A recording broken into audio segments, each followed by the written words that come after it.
Hi guys, I am here in front of Macas o McDonald's. Ayun na nga, eto na ang chika. So magda-drive-thru kami guys. Ngayon, nagdaan kami doon sa may bintana, 'di ba? Una iningi yung order and then sinabi namin yung order namin and then sa next window, pagpunta namin, binigyan kami ng receipt.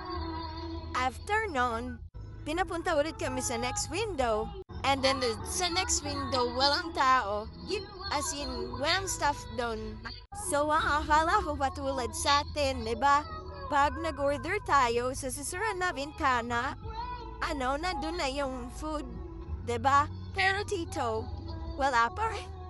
Wala pa guys, wala pa yung food. So ayun nga, pinapunta pa kami din sa, arabang window, diba? Tapos walang matao-tao. Tapos sabi ko, sige antayin na lang muna dito sa may harapan.